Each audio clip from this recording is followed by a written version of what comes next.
All right. I think we are online now. Hello, everybody. Welcome again to another episode of the Zankoku Tenshi show, starring me, Zankoku Tenshi. And let me move my window here so I can look at the chat. We've got 5,000 million people on chat today. Oh my gosh, the number of questions are just ridiculous. Just kidding. So far, nobody's here. So anyways, if you catched the last stream, there was a bunch of things that I wanted to talk about, but things happened that avoided me getting into them, especially my nephew showing up and things like that. So anyways, one of the things that I did want to talk about was I finally was able to finish not only Luke Cage, Marvel's Luke Cage, but also Iron Fist on Netflix, so I could caught up on all the stuff before the Defenders drop. And I know that there was a lot of controversy when it came to Iron Fist, and that there was a lot of, I guess you would say, negative reviews. And when I started watching Iron Fist, I kind of thought, okay, you know what, maybe they're right. But as I went through the rest of the Iron Fist season, I ended up really liking the show, and it was really weird that it was so critically panned. And I think part of it has to do with politics. Unfortunately, in this world, politics has weaseled its way into everything, and not just politics, but I would just say that social justice disease, the cancer that is social justice, has weaseled its way in. And because the series isn't that bad. I enjoyed the actual plot lines. There was a nice theme about narrative versus reality, and the whole thing about Danny Rand's sort of journey. He was taught from when he was young that the hand was evil, the hand needed to be destroyed, the Iron Fist is a weapon. You are only to be an implement of destruction against the hand. And he was brought up with that dogma, just like, and I'm going to get into spoilers here, so if you haven't watched Iron Fist, maybe you don't want to watch this part of the stream, but I'm giving you the chance to move out now. Okay.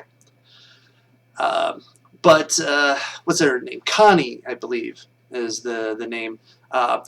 She was brought up, that the hand was this global community that took people who were disadvantaged and helped give them a purpose, give them a place. I mean, the whole series is sort of about finding your purpose. Ward was trying to find his purpose because he was basically just like the puppet of his father through that series, and he sort of became his own man, and he was also a puppet of his addictions too, in a way. So it was trying to find his place, and Danny Rand trying to find his place in his new reality, no longer guarding the passageway to Kung Lao, but now in New York trying to find his life, his purpose. And so we had these two things, and of course we kind of go through that experience with Danny also, because we, going through Daredevil and the such, we got the impression that the hand was all evil. Everyone in the hand was this diabolical, ninja cult, that there was no good in it, must be destroyed. Everyone in the hand must be destroyed. And, we find people that were caught into it. They were, sold a lie. And I thought that was a very interesting dynamic, and I thought that was a really cool thing for them to do in the show, was to say, hey, you know what we've been told is not exactly what's going on, and that there is gray area. There are good people in the hand. The hand isn't completely full of evil people, and that everyone in the hand must be destroyed, but some of those people can be saved, and toward at the end, yes, we know the Hand is an evil organization, but the way they do things is they get good people, and then they indoctrinate them, and they get them sucked in and placed into different powers. So we kind of got an inside look at the operations of the Hand a little bit, and I thought that was also an important thing and very, very nice to see. So, I mean, yeah, the characters, they weren't as strong. Like, comparing it to Luke Cage, because that was the one that I saw right before I watched Iron Fist. So those are the two most recent. It's been a while since I've seen Jessica Jones in the two Daredevil seasons. But, yeah, Luke Cage definitely had better characters overall, even though some of the characters, like Willis, Diamondback, his character was... when you would say comic book character, he was a comic book character. He was like very unrealistic, and in a way, the villain in Luke Cage was worse. I mean, Cottonmouth was cool, but Diamondback was just like a parody. I mean, he was just so ridiculous, and his motivations were ridiculous, and everything about him and his arc, and toward the end, this Superman suit and stuff, so ridiculous.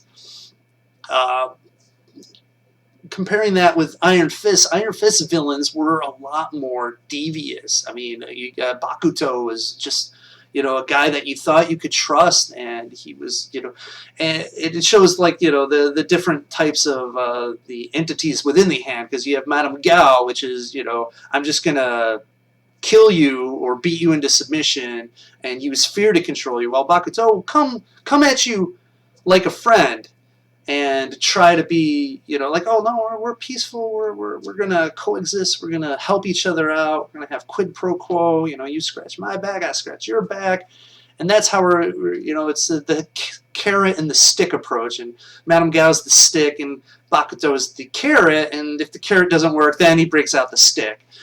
So, and I'm very interested to see how things are gonna go, especially with the Daredevil part, where you have Stick.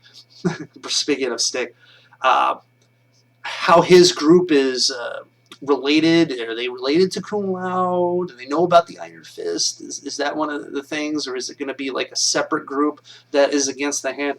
It's going to be really interesting, and I'm quite excited for the Defenders.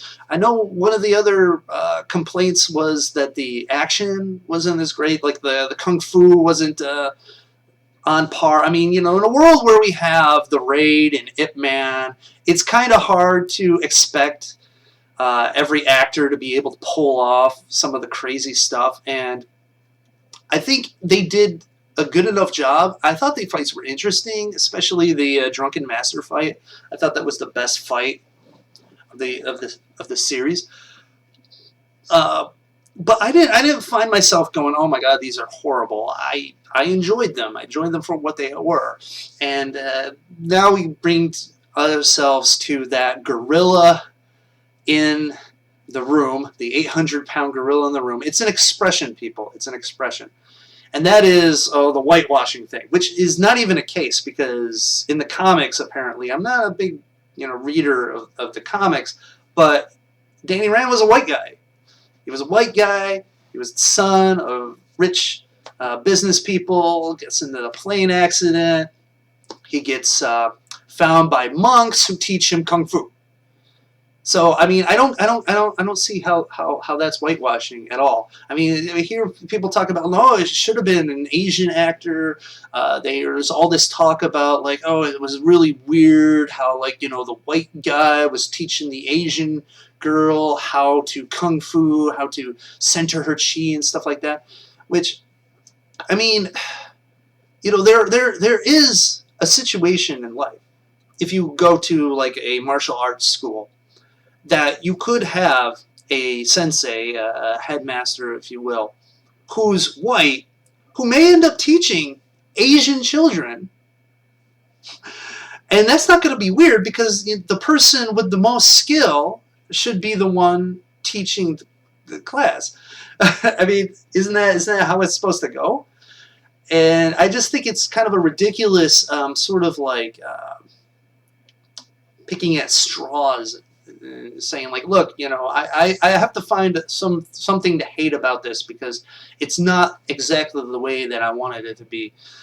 And I think a lot of people who bring up whitewashing first show their ignorance to the source material, plus show their ignorance to reality.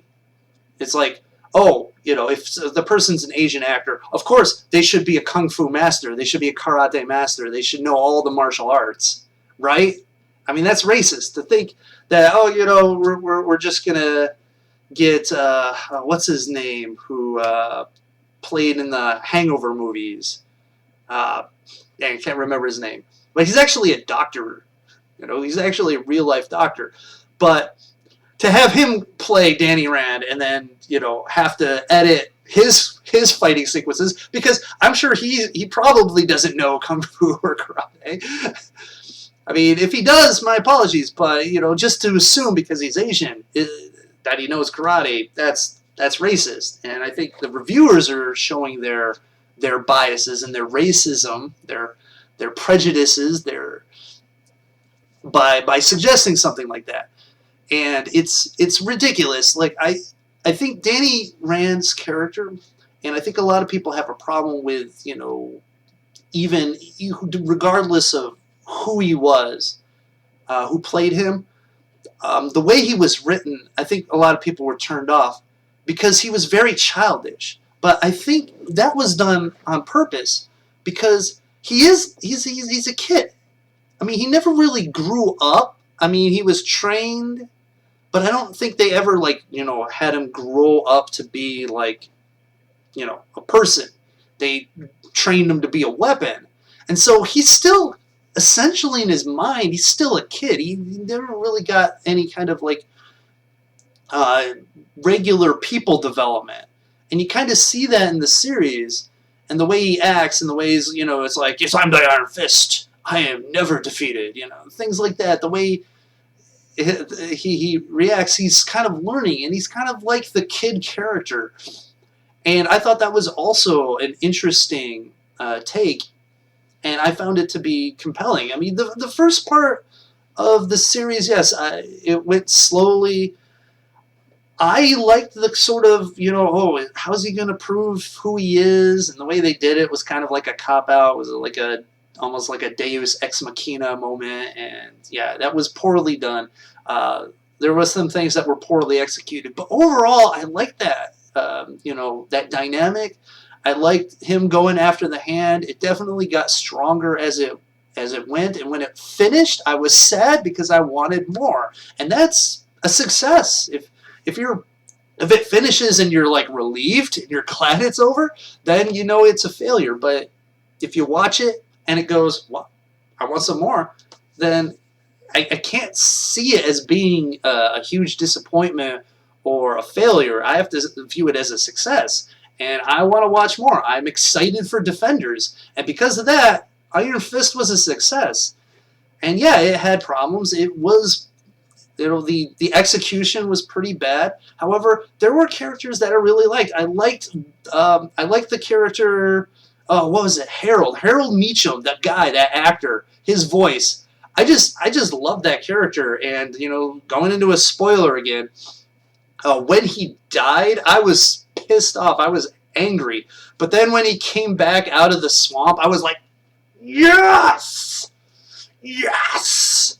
Oh my goodness. I was so happy. I was kind of upset that he became the villain, but I kind of had the sense that was the case. He was going to be the guy behind almost everything. It just felt that way because he was supposed to be dead, but then he's alive and he's working with the hand, and it just smelled fishy. So yeah, a lot of it may have been poorly executed. But overall, everything just worked out for me, and so it was really cool and fun. So I can't wait for the Defenders. I'll get myself a little bit of a drink here. Ah, that's nice. And speaking of all that stuff, the whole whitewashing thing. Would the series have been better if it was an Asian actor, I don't think so. I don't think so. I think it would have been a little bit weirder because you don't really have uh, like they would almost have to change the story of like Danny Rand and his family and stuff like that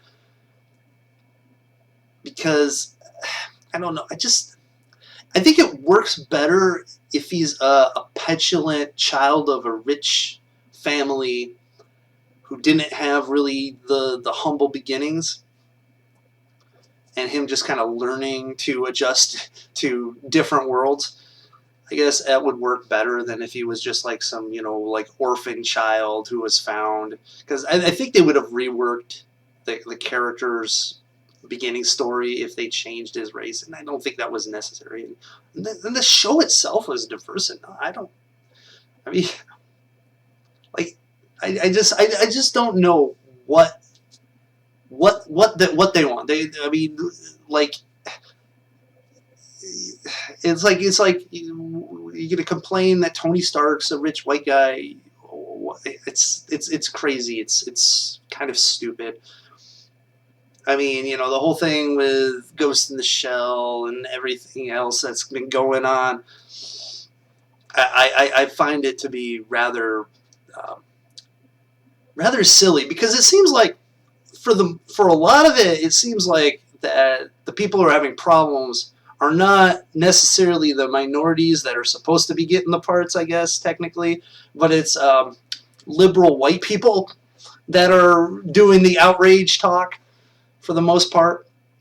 I mean, one of the ridiculous things was, what was it, the Great Wall with what's his name, Matt Damon, and the it's a Chinese director. It's a Chinese-American collaboration movie, and his character was supposed to be not a Chinese person. So how is that whitewashing if the guy making the movie, the guy writing the movie, writes a character that's not Chinese, and they put a non-Chinese person to do that character? How in the world is that? I don't. If that's, I mean, shit. What are you gonna do at that point? I don't know.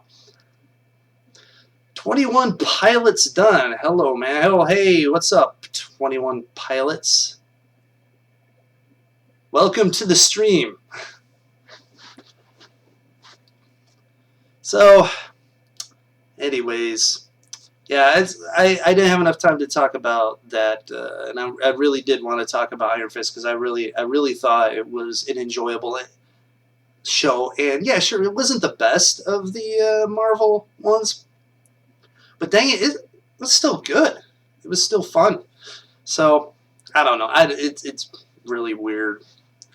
Sometimes you get that thing when it comes to reviewers. That's why you get the Best Picture winners. Sometimes are like these films that you just scratch your head scratch your head at, and wonder, why is this Best Picture? And it's because sometimes it's sort of like the reviewers and the Academy, they're all like going, it's like, no, we can't give it to the most popular picture. We can't give it to the highest grossing picture. We're going to give it to one that fits a narrative that shows us Hollywood and as being a progressive and forward-thinking bunch and fighters for values and freedom. That's why Spotlight won. I don't even think Spotlight was the best film that year, but because it shows that the media being a champion, fighting against big evil, as long as that big evil isn't government, if it's a corporation or like religion or church, things like that, that's great. It can't be a big government unless that government's run by people you disagree with, because big government's good when it's controlled by guys we like, right? So it was, and the thing was like when they said La La Land won and then it became Moonlight, both of those pictures, I'm going to be honest with you, I didn't watch. So I didn't watch either one of them because one's a musical Not really big on musicals. The other, totally zero interest. But each of those hit things. Like, La La Land is basically just like, Hollywood masturbating itself, going, "Oh, we're so great, we're so good, oh, we're so awesome, oh, we're magic of filmmaking, blah." And then, of course, Moonlight. It's like, let's hit every minority possible. He's he's black, he's gay, and I guess if he was transgender too, bam, he would have hit everything. But I mean, like even like the people that I know that watched both of those films, they said they were all right, but there wasn't like anything like spectacular about them. So yeah, and my favorite movie of the year was not going to win, and that was The Conjuring 2. Because oh my God, all the white people were in that film. So it wasn't going to win. It wasn't going to be nominated. There's no way. Plus, what was it? Oh my God, Christianity wins? Oh, can't have that. Oh no. No, no, no, no, no, no, no. Yeah, no real controversy behind it either. So, I mean, it's just going to be a boring horror movie. Plus, it's a horror movie. That's like the third strike. I mean, they'll see horror first, and then they go, "All right, maybe if it's The Exorcist, I don't know." But anyways, getting off of that little tangent there about Hollywood and its kind of, virtue signaling BS. I've started working on my next episode of That's Fucked Up, so I'm still trying to get used to the new video editing software. It's kind of weird. I'm going to see how it works. It's going to be kind of hard to chop up the clips and move them around. At least it's not the way I'm used to. But who knows? Maybe I'll figure it out. I still have to get the audio done on that, but I've got it pretty much worked out in here. So hopefully in the next few weeks I can get that out there and spread out to the internets, and then get my channel destroyed because YouTube just hates me and all of my content. It's not advertiser friendly, man. It's not. Only CNN, Vivo, and MSNBC, Vox, Vice, and BuzzFeed. Those are the only approved video outlets. Or maybe MTV Decoded. Otherwise, everyone else, we have to strictly review to make sure that they're not fake news, not hate speech, not violent and sexual or anything like that. So we're going to really crush those people. But all those other guys we talk about, they can do whatever. They can show picture of dogs humping chicks all the time, no problem. Advertiser friendly. Anyways, oh gee whiz, I'm starting to run out of time. I allotted myself about 30 minutes here, and I've got about 6 minutes left. So yeah, I know it's a Monday night around here. It's the evening. I thought I would just put this out because I had some things I wanted to talk about. The early were one.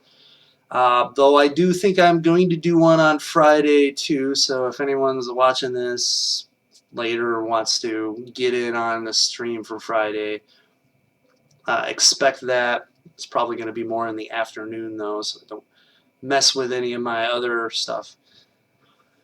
But yeah, so it was nice talking to you internet people without any distractions or disruptions from nephews and the such. And tell me what you think about my little video / game slideshow going on there. Just showing a little bit of oh my God, I got dust going on there. Silly me. But yeah, Blu-ray collection. It's getting bigger. It's getting bigger. And then, oh yeah, man, Turbo Graphics, Turbo Duo. Oh, that game system is so awesome. I love that stuff. It's great. It's great. Sit back. I'm on a wonderful, wonderful recliner rocker chair. Watch some good movies. I picked up Split. So anyone want to review a Split? I can do a review of Split. I'm gonna watch that. I did not get a chance to watch it in theaters. I really wanted to, but got it on the Blu-rays, so that's really cool. And yeah, my new crazy work schedule starts tomorrow. Is gonna be insane. I'm gonna be all over the place. So hopefully it doesn't screw with me and my plans too much. But yeah, that's about it, really. I got about how many minutes left? 4 minutes and 16 seconds left. Should I just end it now, or should I just take some whatever? I know that I'm probably the only person watching this right now. Nobody's on the chat. This has been a quiet thing, but like I said, it's a Monday. It's Monday. It's kind of afternoon, evening-ish.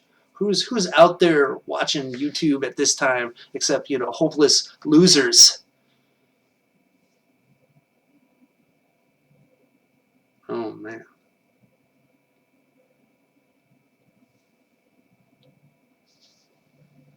Anyway. Anyways, yeah, I'm still kind of getting used to this stuff. I'm trying to get my experience points going up, and hopefully I will be back for the official stream, which is going to be Friday. And I hope a lot of people show up, ask some questions, have some fun. I'm going to end up having a whole bunch of topics that I'm going to try to cover unless the chat takes over, which may never happen because no one will watch, but whatever. So anyways, I think with about 3 minutes left, I'm just going to end it now. So goodbye, everyone on Internet Land, and thank you for joining me and watching me pretty much embarrass myself. Anyways, it was like RPD, Raccoon Police Department. Bam. Anyways, talk to you later, Internet. Bye.